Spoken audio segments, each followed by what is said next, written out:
Hello everybody, Ben Woodard here with another Falconry video. Today's video, I'm going to be talking about a very unusual type of falcon called the Eleonora's falcon. Now the Eleonora's falcon is actually a type of hobby. Hobbies are a group within falcons. There's a whole lot of falcon species, and then within those there are certain groups, like there's a bunch of different types of kestrels, there's a bunch of different type of hobbies. Hobbies, again, are a specific group. The Eleonora's falcon is a very unique, very specific, very distinct member of the hobby family. So this video is going to be talking about them, but what I did is I made a long form video covering all the species of hobbies. The video you're about to see is a clip taken from that video. If you want to see the entire video and see all the hobbies, I'll put a link to it down in the description below so you can go right to that. But this video is about Eleonora's falcons. The Eleonora's falcon is another one of these long-distance migrant birds. Eleonora's falcons are very unique. They breed on islands in the Mediterranean. In fact, 2/3 of them nest in cliffs off the coast of Greece.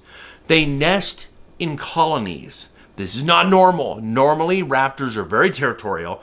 It's like you and your mate, and you're going to chase out anybody else. But these guys nest in loose colonies of up to 300 birds. It's very kind of strange that they would do that. You don't really have that kind of thing happening much elsewhere with raptors, but you do with the Eleonora's falcon.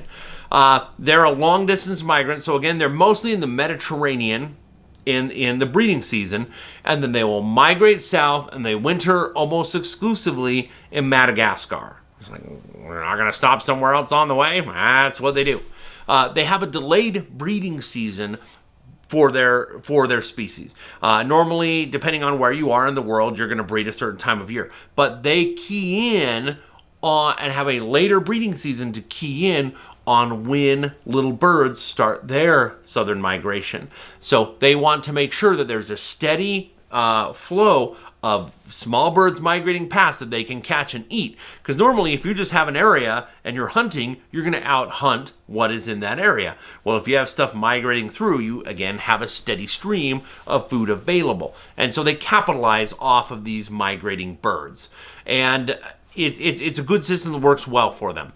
This is a larger member of the hobby family, quite a bit larger. They're 350 to 460 grams. So that's not huge, but again, that's getting into kind of the Cooper's hawk size range. You know, I'm an American falconer, and so Cooper's hawk is kind of a standard. It's too big to be little, too little to be big. That's kind of how the Eleonora's falcon is.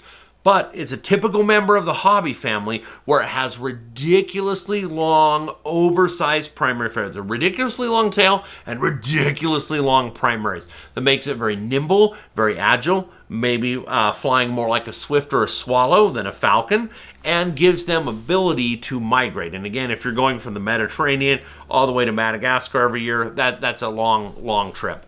The juveniles have a typical appearance that you see in members of the hobby family, where they kind of look like a passage or first-year peregrine falcon. They just kind of have these light and dark brown streaks, and they're kind of bland and normal looking. Then as an adult, they have two different color morphs. There's a red morph that is more like hobbies, which they are a member of the hobby clan with kind of the red flanks and kind of some of those colors. But they're more consistent and less streaked than hobbies, but you know, they are a type of hobby. But there's also a dark morph that's almost completely black. It's very interesting. This is not normal. You will have some range of color with falcons, but most falcons you don't have, like there is a light morph and a dark morph. You don't normally have that with most falcon species by the numbers, but you do with the Eleonora's falcons. One of the oddest things about this species that has been documented is that Eleonora's falcons will trap birds. So they'll catch a bird, they'll bring it back to the nest, and they'll have areas, they'll kind of pluck the feathers off, and they'll shove the bird in basically what's a rock version of a cage. Now, there are people who question that, oh no, that wasn't really what was happening. But there are photos, and it's well documented. They'll keep using the same spot again and again and again, where they'll take a bird, shove it in kind of a hole, and kind of put a couple of rock or two to kind of block it. And the bird itself has had most of its feathers plucked, so it can't fly away. And they use it as a meal to save for a later time. Now, of course, that is sad for the prey, but it's actually really ingenious thinking. We think of things, we as humans will store food for a later day. There's other animals like rodents especially will store grasses underground, like pikas will do that. Or you think of squirrels, gathering nuts or seeds and storing them underground for the winter. So you have this happening. But to have a bird do that, it's pretty impressive. Even if it's only waiting for a few days before it eats the meal, it's still an impressive thing. So the Eleonora's falcon, very strange in so many ways. It's an odd size. It's odd that it migrates. It's odd that it's a colonial species that nests in these big old huge colonies. It has a delayed breeding season, and the two color morphs that are very distinct. It's unusual, but a really cool bird. I love the Eleonora's falcon, and again, it's another one of my favorites. But it is a member of the hobby lineage. Well, I hope you enjoyed that video. I hope you enjoyed learning a little bit more about Eleonora's falcons. Again, really a unique species where they have different, very distinct color morphs, rich migration routes, and again, strange habits like, imprisoning birds in little caves and stuff. Very, very interesting bird and a fascinating species. I hope you enjoyed learning a little bit more about them.